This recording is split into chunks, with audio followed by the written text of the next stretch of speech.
On va terminer cette émission avec un roman. C'est le premier roman d'un Namurois. Il s'appelle Edgar Cosma. Éternel instant, c'est le titre de ce roman que vous avez lu. Oui, Eric. Alors Edgar Cosma, comme vous l'avez bien dit, est un jeune auteur belge.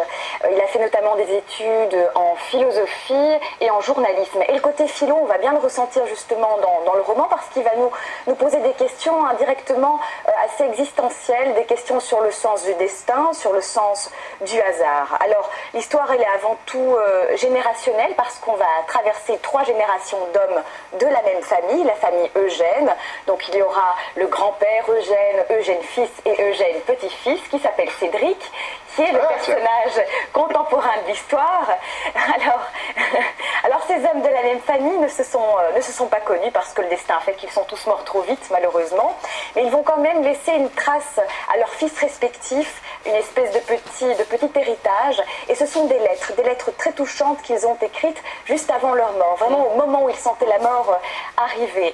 Alors l'histoire, elle n'est pas vraiment chronologique, on peut vraiment passer des années 40 aux années 70 et revenir aux années 50, enfin bref, il faut être très attentif aux moindres petits détails de ce roman parce que sinon on peut vite se perdre, donc c'est un peu le petit bémol de l'histoire. Alors j'ai pas dévoilé la fin évidemment, mais je vais quand même dire qu'il y a 2 fins à ce roman, une pessimiste et une optimiste, et c'est pas spécialement l'optimiste la plus juste, la plus réaliste en fait quand on suit toutes ces histoires. Et on peut choisir à la fin? On peut choisir, Edgar Cosma nous laisse vraiment le choix. Alors ce qu'on retient... Expliquez-lui qu'on met des petites croix, etc. Puis qu'on compte ses points et quand on met des points qui voilà, et en plus ça on doit réfléchir.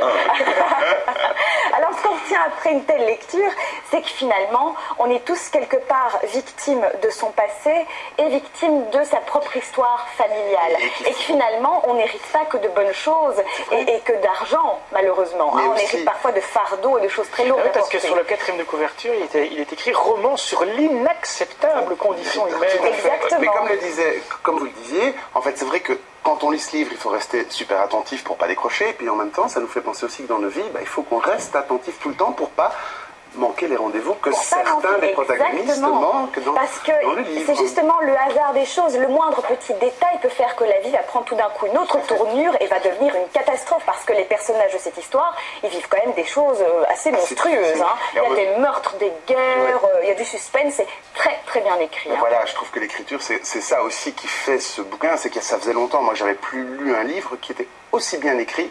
Alors, il faut aimer aussi le style, parce que parfois ça peut énerver aussi, le côté philosophe. C'est impressionnant de vous raconter, parce que au niveau du sujet et du style, c'est quand même un premier roman. C'est un premier roman, mais il a certainement dû écrire des choses avant qui n'ont pas été publiées, c'est pas possible. Ce type écrit divinement bien. Il faut écrire en cachette. On va lui demander. C'est pas lui qui a écrit ça, c'est pas possible. Non, c'est vachement bien. Il est quand même cofondateur et animateur du collectif littéraire On Meet. Exactement. Donc voilà, c'est quelqu'un qui est dans le monde littéraire depuis quelque temps. Edgar Cosma, en tout cas, c'est son premier roman, c'est chez Luc Pire, Éternel instant. Je vous le rends, voilà. Merci. Merci en tout cas de nous en avoir parlé. Merci à tous.